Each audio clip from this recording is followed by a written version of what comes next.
Okay, I'm back with another video.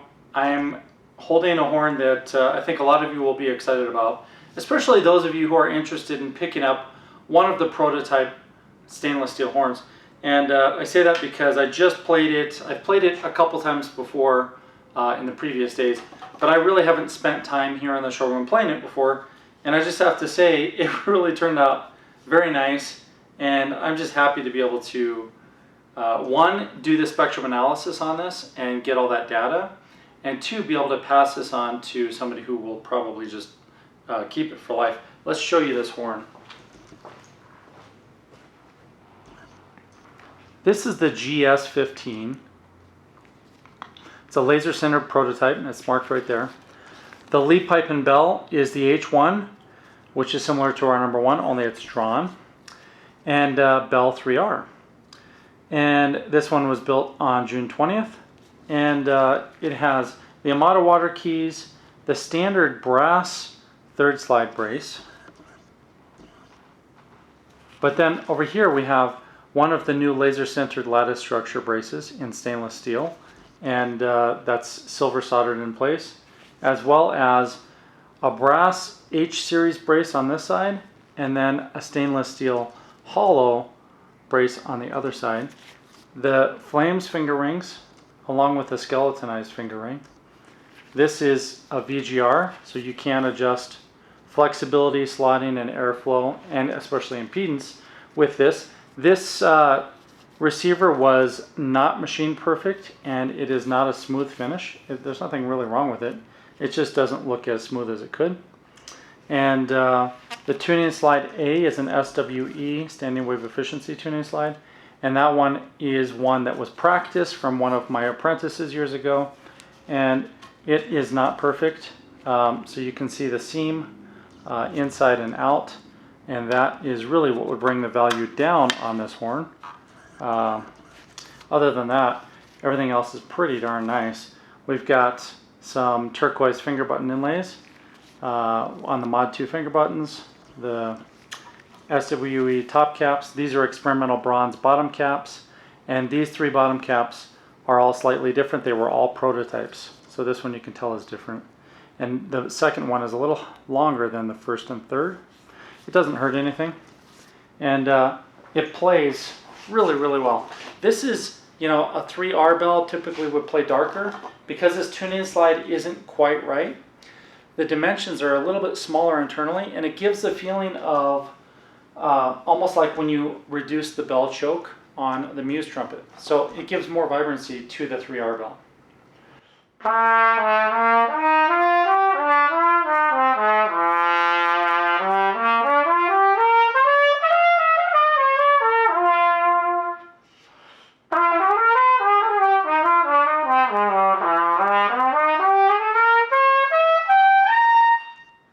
So it really is kind of a fascinating instrument, because normally this bell would play darker and not as vibrant, and the 3R sounds very full. If we do a spectrum analysis of it, typically you'll get a full series of overtones where everything is very evenly matched on amplitude. But now I'm hearing more sparkle in the upper register, and we still have that stability of the 3R bell. So I just want to play it for a minute for you guys. If you're interested in this horn, just email me at harrelsontrumpets@gmail.com or call me 303-657-2747. Email probably will be better, because I'll get that sooner. I check email more than the phone, because I won't be here every single day in the coming week, since it's the 4th of July week. And if you're interested in owning one of the first stainless steel component horns, and this one was an experiment in really using the brass and the stainless steel H series bracing, this could be the horn for you. You could own one of the earliest prototypes, and one that's just really fun to play and looks kind of cool too.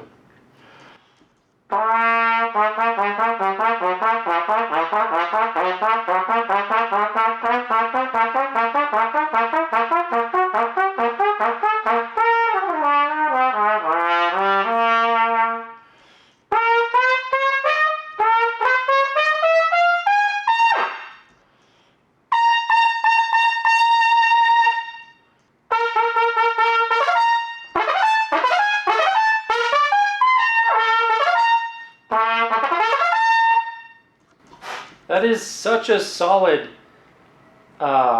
stable feeling. And I've had a few people ask me, you know, with the stainless steel braces, is it going to change anything in the sound?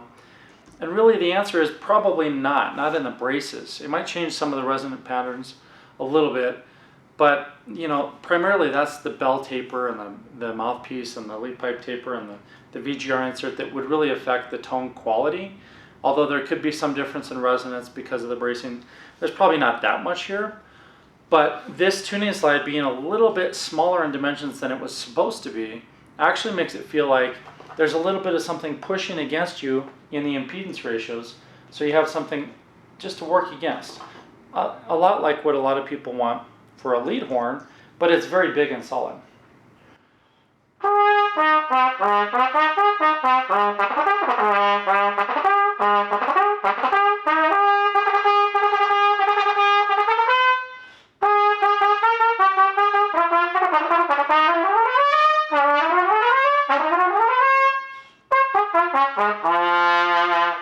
Wow, it's just so easy to play.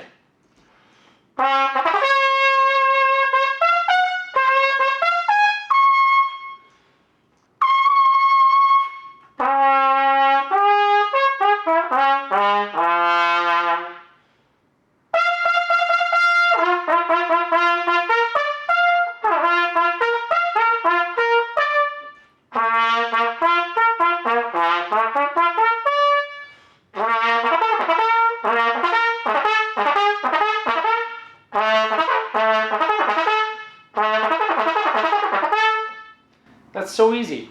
I should say it is set up for my impedance.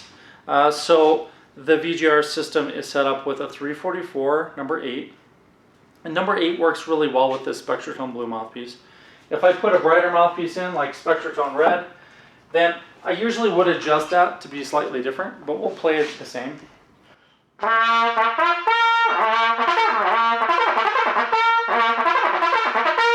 Yeah, now the articulation is ridiculously emphasized.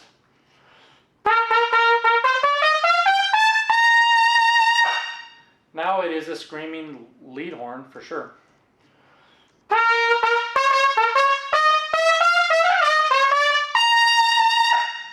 Yeah, that is just a killer lead horn with Spectratone red in it. And we'll move on to Spectratone yellow.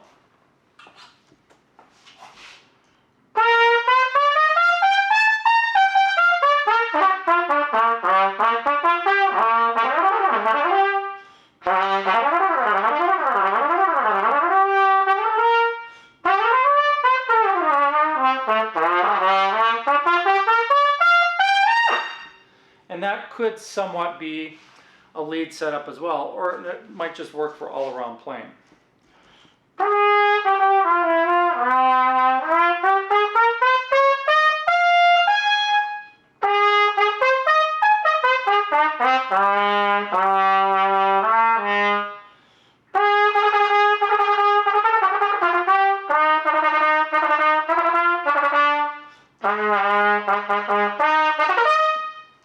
So I guess all of that to say that I'm not going to spend a lot of time editing this video. You're probably going to hear some clipping in the sound because I just want to get it out there and show you guys this horn. It is a GS15. Remember, all GS horns are garage sale horns. I don't make very many. In fact, over the last several years, now I'm only up to number 15.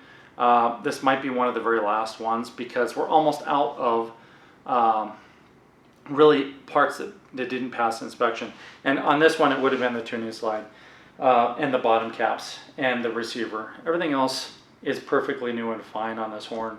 But man, what a fun playing horn. If you're looking for something to get you through the 4th of July and take you into you know, your next level of performance, because it has a VGR system on it, you're going to be able to find that impedance match that you've probably never had or only had on 1 or 2 horns ever.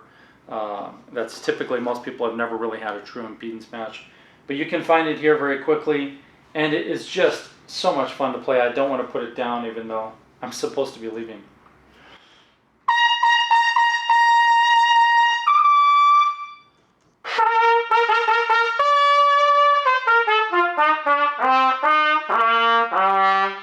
such a pure, beautiful sound. I'm going to go back to Spectratone Blue because it's so big and bold.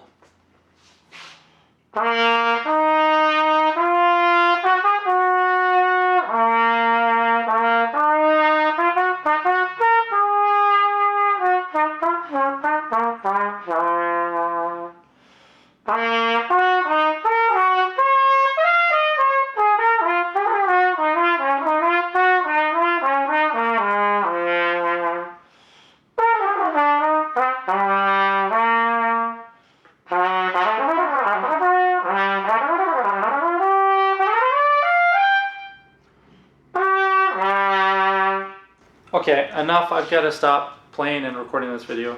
That is a GS15. If you're interested, give me a call or email me. I'm going to let it go for a really, really fair price, just because I don't want it sitting here in the showroom. And remember, there will be a video of the spectrum analysis of this horn and 3 other prototypes, and we'll continue to do those. So if you didn't see the last one, talking about the spectrum analyses of different horns, that went out yesterday, and I'll see you guys next time.